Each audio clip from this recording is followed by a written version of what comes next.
तो दोस्तों, क्या हो अगर दुश्मन के रडार स्क्रीन पर कुछ भी दिखाई ना दे और अचानक तबाही मचा दे? क्या हो अगर सैटेलाइट और जीपीएस काम करना बंद कर दें?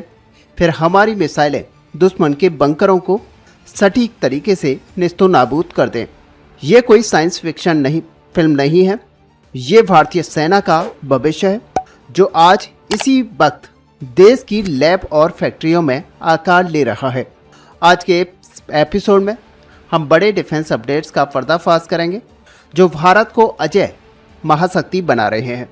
डीआरडीओ की वो सीक्रेट क्वांटम टेक्नोलॉजी जो समुद्र में छिपी पनडुब्बियों की भी ढूंढ निकालेगी, यूएई के साथ ब्रह्मोस मिसाइल का सीक्रेट और 114 राफेल फाइटर जेट्स की वो डील जिसकी पूरी टाइमलाइन आज हम डिकोड करेंगे। तो कुर्सी की पेटी बांध लीजिए क्योंकि आज की जानकारी आपके होश उड़ा देगी। देखिए, युद्ध का तरीका बदल चुका है। आज जो हवा में सबसे तेज और सबसे छिपकर वार करेगा वही सिकंदर होगा और यही एंट्री होती है बीबी ब्लेस हाइपरसोनिक क्रूज मिसाइल की। बेंगलुरु की एक कंपनी वर्टोटेक एरोस्पेस एक ऐसी नेक्स्ट जनरेशन मिसाइल बना रही है जिसकी रेंज 750 किलोमीटर होगी। लेकिन इसकी सबसे बड़ी खासियत इसकी रेंज नहीं है, इसका टेरेन हैंगिंग फीचर है। टेरेन हैंगिंग का मतलब होता है कि यह मिसाइलों पहाड़ों, घाटियों और ज़मीन से बिल्कुल सटकर उड़ेगी। दुश्मन का रडार उसे तब तक ट्रैक नहीं कर पाएगा जब तक कि यह उनके सिर पर ना आ गिरे। और सबसे खतरनाक बात, अगर दुश्मन के सैटेलाइट या जीपीएस सिग्नल को जाम कर भी दिया जाए तब भी यह मिसाइल नहीं भटकेगी क्योंकि इसमें artificial intelligence based visual terrain navigation लगा है और यह मिसाइल खुद अपनी आंखें यानी कि सेंसर से रास्ता बना लेगी, एआई से सोचेगी और सीधे टारगेट को खत्म कर देगी। अब यहाँ पर बात करते हैं डीआरडीओ के एक ऐसे मास्टर स्ट्रोक की जिसने पूरी दुनिया के वैज्ञानिकों को हैरान कर दिया है। दरअसल क्वांटम टेक्नोलॉजी डीआरडीओ की यंग साइंटिस्ट लेबोरेटरी और TIFR Tata institute of fundamental research जो कि हैदराबाद ने हाथ मिलाया है और लक्ष्य है अति संवेदनशील क्वांटम मैग्नेटोमीटर बनाना। अब सोचिए कि समुद्र की सैकड़ों मीटर गहराई में समुद्र की दुश्मन की पनडुब्बियां छिपी हुई होती हैं और कोई सोनार उसे पकड़ नहीं पा रहा, लेकिन इस क्वांटम तकनीकी से उस पनडुब्बी की धातु से निकलने वाले बेहद कमजोर चुंबकीय क्षेत्र को भी स्कैन कर लिया जाएगा। पानी के नीचे छिपी पनडुब्बी हो या जमीन के नीचे छिपे हुए हथियार हों, अब कुछ भी इससे नहीं बच पाएगा। बाकी आजकल के युद्धों में, खासकर रूस यूक्रेन युद्ध में, हमने देखा कि करोड़ों के टैंकों को कुछ हजार रुपए के ड्रोन कैसे तबाह कर रहे हैं। भारतीय सेना इस खतरे को हल्के में नहीं ले रही और हमारे T-90-20 टैंकों को अब एक अभेद कवच मिलने जा रहा है। अब यहाँ पर खतरा है FPV first person view drones का जिन्हें इलेक्ट्रॉनिकली जाम नहीं किया जा सकता। तो फिर समाधान क्या है? देखिए, समाधान है लोहे को लोहे की तरह काटना और सेना अब टैंक माउंटेड इंटरसेप्टर ड्रोन्स का मूल्यांकन कर रही है। इजराइल का आयरन वास्प सिस्टम इसका एक बेहतरीन उदाहरण है। जैसे ही कोई दुश्मन ड्रोन टैंक की तरफ आएगा, टैंक से एक मिनी ड्रोन फायर होगा जो हवा में ही दुश्मन के ड्रोन से टकरा कर उसे नष्ट कर देगा और इसे कहते हैं एक्टिव प्रोटेक्शन। और जब बात दुश्मन पर गोली बारिश की हो रही हो तो फिर अमेरिका ने भारत को एक बेहद खतरनाक ऑफर दिया है। अमेरिकी रक्षा कंपनी जनरल एटॉमिक्स ने भारत को अपने 155 mm long range munition projectile की पेशकश की है।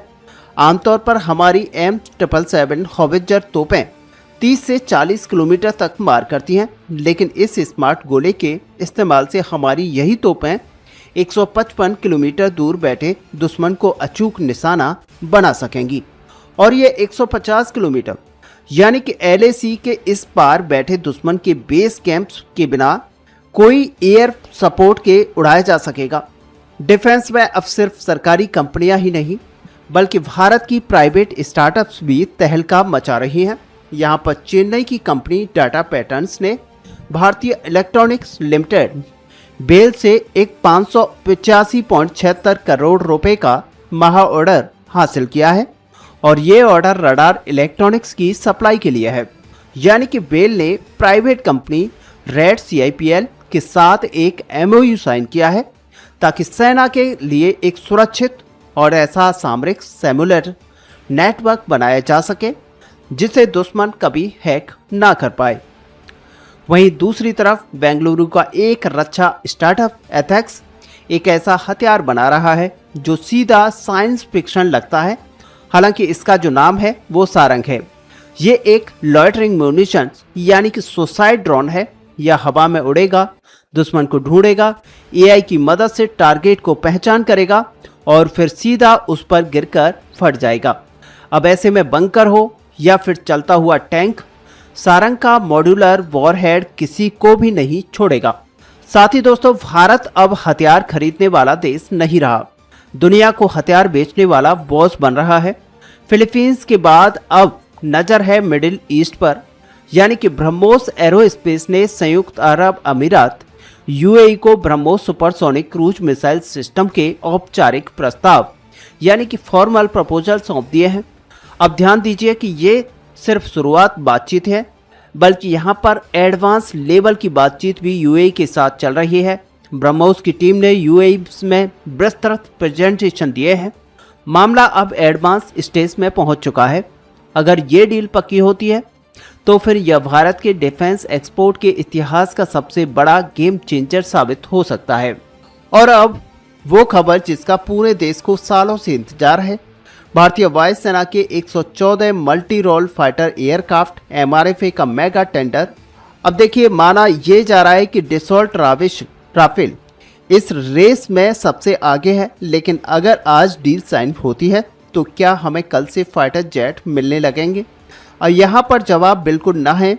लेकिन आइए इस टाइमलाइन को डिकोड करते हैं कि आखिरकार भारत अभी डील को साइन करता है तो कब तक भारत को फाइटर जेट्स मिलना स्टार्ट हो जाएगा।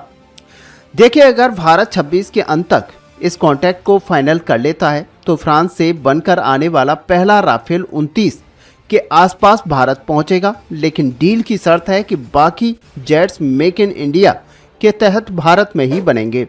अब डील साइन होने के बाद के शुरुआती 2 से 3 साल यानी कि 2027 से 2029 तक का समय भारत में असेंबली लाइन बनाने, उसे मेंटेन करने और तकनीकी ट्रांसफ़र यानी कि टेक ट्रांसफ़र करने, साथ ही भारतीय इंजीनियरों को ट्रेनिंग देने और फैक्ट्रियों को सेटअप करने में लगेगा।